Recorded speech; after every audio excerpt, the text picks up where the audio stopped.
Hello Aries rising, thank you for joining me. If you're new to my channel, I'm Birdie Galaxy, this is the Lunatic Fringe, and in this video we will be talking about the solar eclipse coming up in Aries at 29 degrees. This is taking place on April 19th. It coincides with the Aries new moon, and just a few days after this new moon slash solar eclipse, Mercury goes retrograde. So stick around if you want to know what that means for you, specifically Aries rising.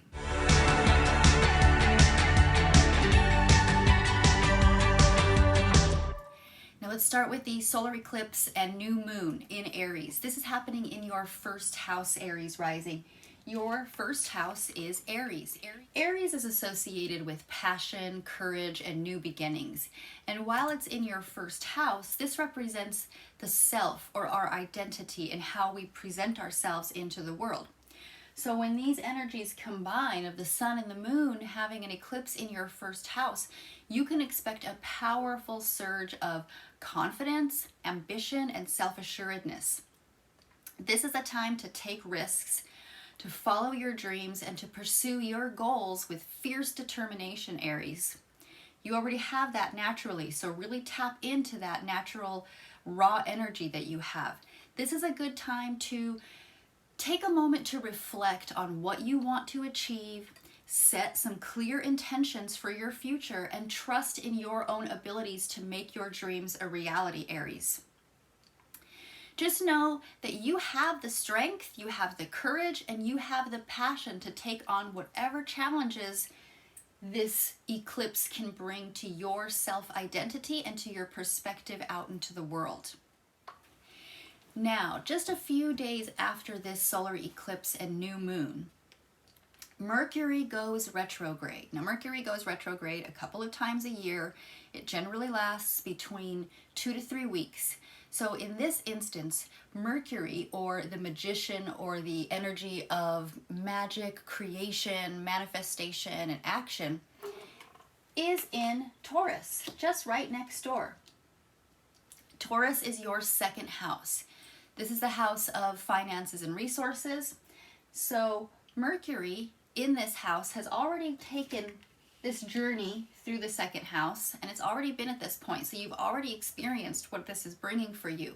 When we have a retrograde, the key word is return. We are returning to visit. We are revisiting something that we've already experienced. So in this instance, Mercury is retrograde in Taurus, and for you, Aries rising, that's your second house.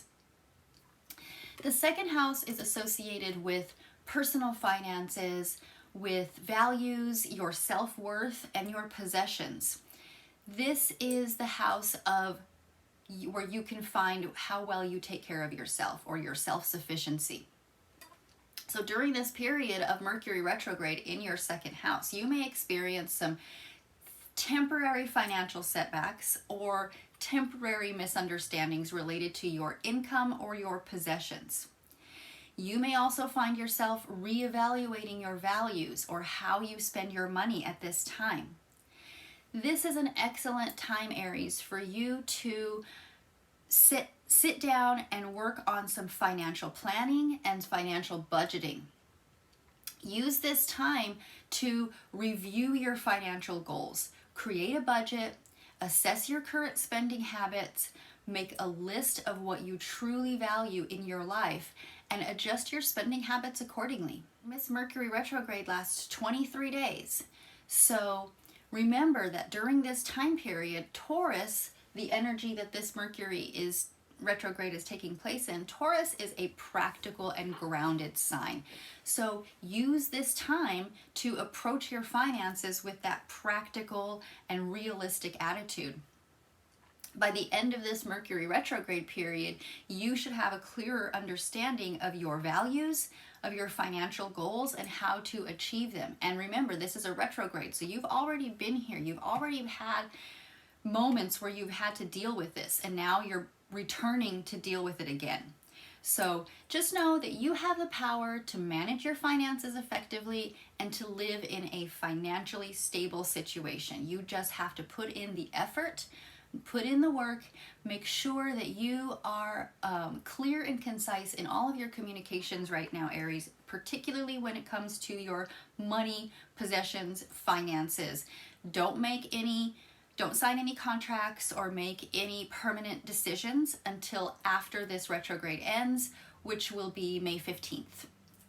So thank you for watching this video. I will see you in the next video. Thank you to everybody who has subscribed and liked my videos so far. If you haven't already, please hit that subscribe button. Please hit that like button because it really helps me to be able to get my message out to more people and help people to navigate the stars specifically by their rising sign. So thank you, Aries. I'll see you in the next video.